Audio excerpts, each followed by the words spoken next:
Good morning, this is World Cup Daily from Stoppage Time News. Everything you missed overnight in one sitting.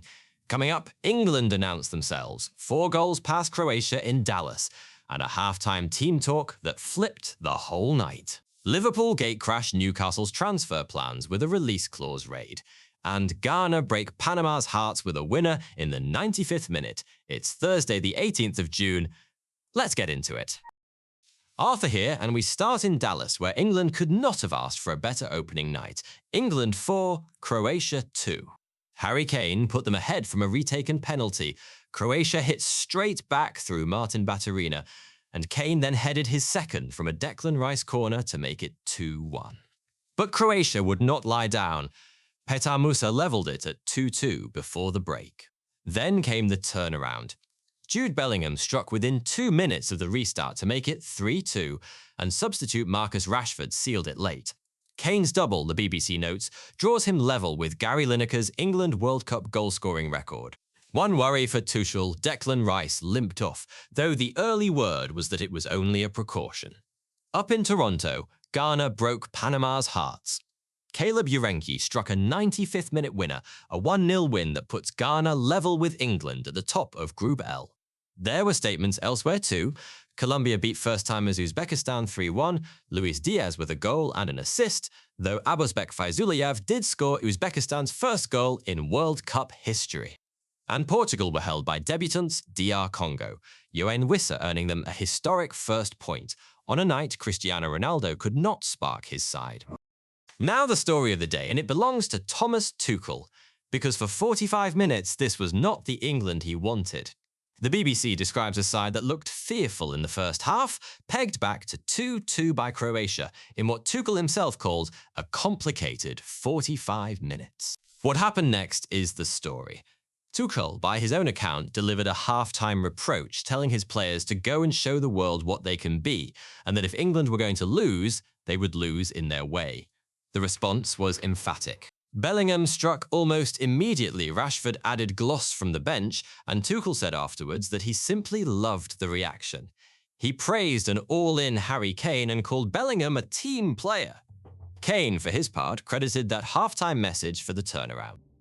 The verdict in the morning papers: an England we have not seen in years, and, for once, fun to watch.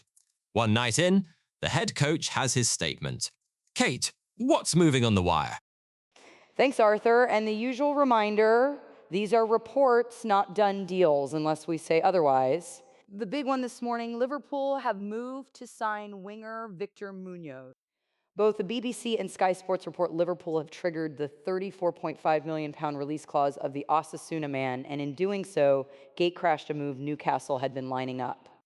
Staying with the Premier League's big spenders, Arsenal, according to the Mirror and the Standard, are preparing a bid for Paris Saint-Germain winger Bradley Barcola onto the dugouts, where one seat is now filled. Rangers have confirmed Derek McInnes as their new manager on a 3-year deal, with Sky Sports, The Guardian, and the BBC all reporting it, and the outgoing Danny Roll leaving for Red Bull Salzburg.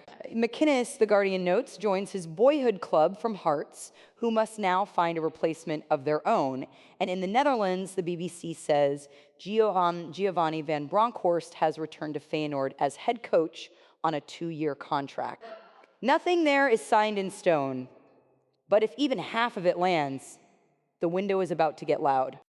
Right, quick hits. First, a strange one. The Mexican military says it intercepted and brought down an unregistered drone spotted over South Korea's training base ahead of their group game with the hosts. That is per the BBC. Some sad news from France, too. Brest manager Eric Roy has died at the age of 58 after a long illness. Our thoughts are with his family and his club. On the pitch, the BBC reports goalkeepers are wrestling with the new World Cup ball after a rash of long-range goals caught keepers cold across the opening round.